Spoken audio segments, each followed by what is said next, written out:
मोदी हुकूमत वक्फ बोर्ड की ऑटोनॉमी को छीनना चाहती है और वो इंटरफेयर करना चाहती है वाकिफ के मंशे के खिलाफ। ये खुद फ्रीडम ऑफ रिलीजन के खिलाफ है, नंबर 1।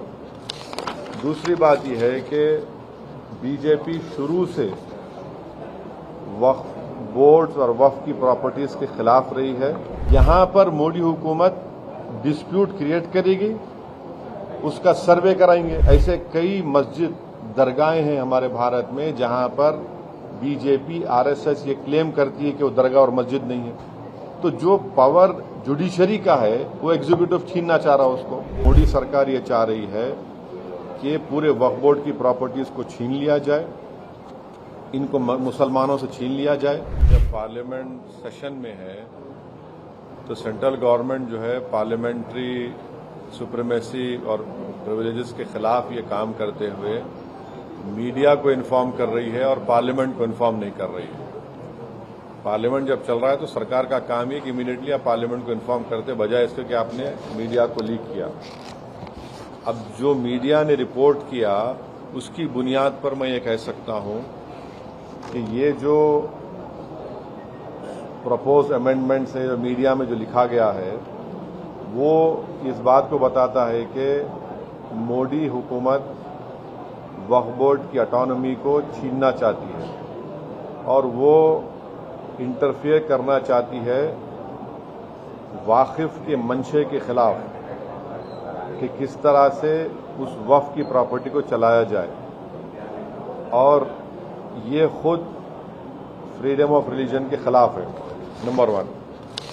दूसरी बात यह है कि बीजेपी शुरू से वक्फ बोर्ड्स और वक्फ की प्रॉपर्टीज के खिलाफ रही है और इनका एक हिंदुत्व का एजेंडा है, आरएसएस का एजेंडा है कि वो शुरू से वक्फ प्रॉपर्टीज को और वक्फ बोर्ड को खत्म करने की कोशिशें करती रही हैं।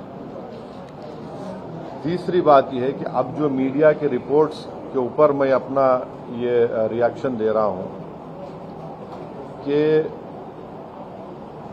एक बार किसी प्रॉपर्टी को वक्फ डिक्लेयर कर दिया गया तो हमेशा वक्फ रहता है। तो वक्फ एक्ट जो है 54 का है और 96 का है, जो 96 के एक्ट तो 2013 में अमेंड किया गया। वो सर्वे कमिश्नर को पावर्स देता है और सर्वे कमिश्नर को अपॉइंट कौन करती है? State government. तो सर्वे कमिश्नर वक्फ प्रॉपर्टीज को आइडेंटिफाई करता, उसके बाद लिस्ट ऑफ वक्फ प्रिपेयर होती है सर्वे कमिश्नर की तरफ से और वो सर्वे कमिश्नर जो स्टेट गवर्नमेंट का अपॉइंटी है उसको स्टेट गवर्नमेंट को भिजाता और state government gazette notification issue करती है। तो गजीट नोटिफिकेशन खुद एक ऑफिशियल एक्ट है और अगर गजीट नोटिफिकेशन 1 साल तक चैलेंज नहीं होती तो वो फाइनल हो जाती है और नेचर ऑफ वक्फ हो जाता है। इसको ये लोग चेंज करना चाहते हैं, यानी जो पहले से वक्फ हो चुकी हैं प्रॉपर्टीज, अब दोबारा उनको स्टैब्लिश करना पड़ेगा कि ये वक्फ है। ये इम्पॉसिबिलिटी है। दूसरी बात यह है कि गजीट का जो कंक्लूसिव नेचर है उसको आप डाइल्यूट करना चाह रहे हैं। मानिए अब कई लोग वक्फ की प्रॉपर्टीज में एंक्रोचर्स है, इलीगल तरीके से वहां पर है, तो इनको एक मौका मिल जाएगा कि वो वक्फ प्रॉपर्टीज को बोलेंगे कि हमारी प्रॉपर्टी है, प्राइवेट वक्फ की प्रॉपर्टी नहीं है। और कोई भी प्रॉपर्टी में ये झगड़े होते कहीं ना कहीं, तो उसको एक एंक्रोचर्स को एक मौका मिल जाएगा। तीसरा न्यूज रिपोर्ट ये बोलता है कि अमेंडमेंट इन एस्टेब्लिशमेंट और कंपोजिशन ऑफ वक्फ बोर्ड।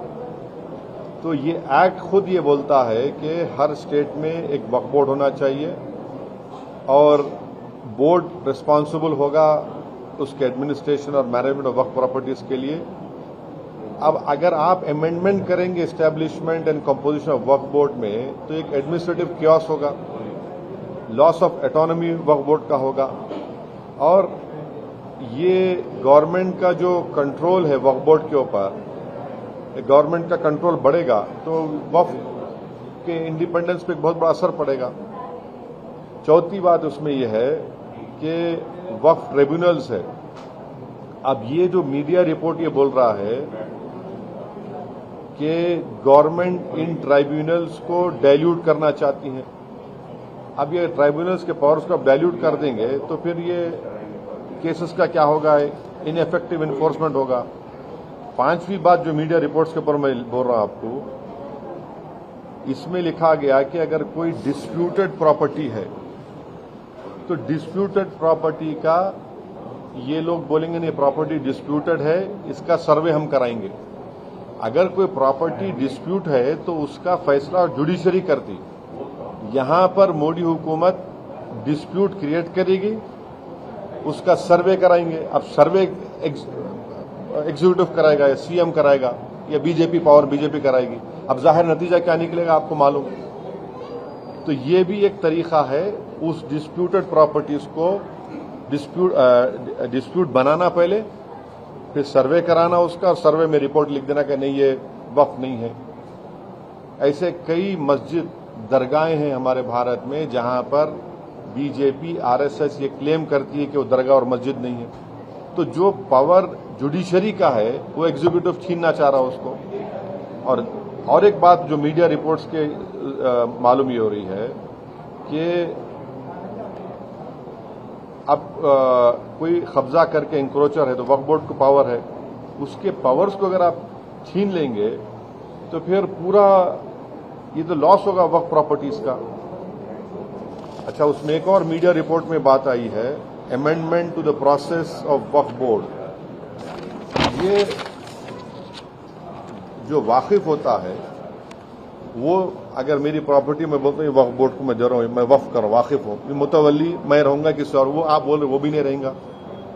तो बेसिकली ऑल इन ऑल ये जो है ये पूरे इस तरह का, अगर ये मीडिया रिपोर्ट सही है तो मोदी सरकार ये चाह रही है कि पूरे वक्फ बोर्ड की प्रॉपर्टीज को छीन लिया जाए, इनको मुसलमानों से छीन लिया जाए।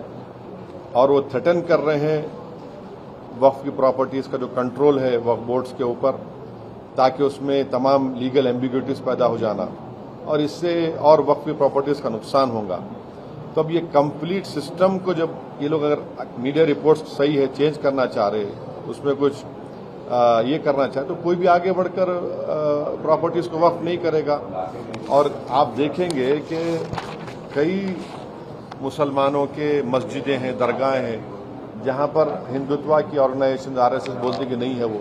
तो ये अमेंडमेंट्स आने का मकसद एक ही है कि एक तो वक्फ प्रॉपर्टीज को छीन लिया जाए, दूसरा फ्रीडम ऑफ रिलीजन के खिलाफ काम कर रहे हैं, और डिस्प्यूट अगर है तो जुडिशरी डिसाइड करेगा, एग्जीक्यूटिव कैसा करेगा। तो ये चीजें हैं जिसका हम अपोज करते हैं इसको।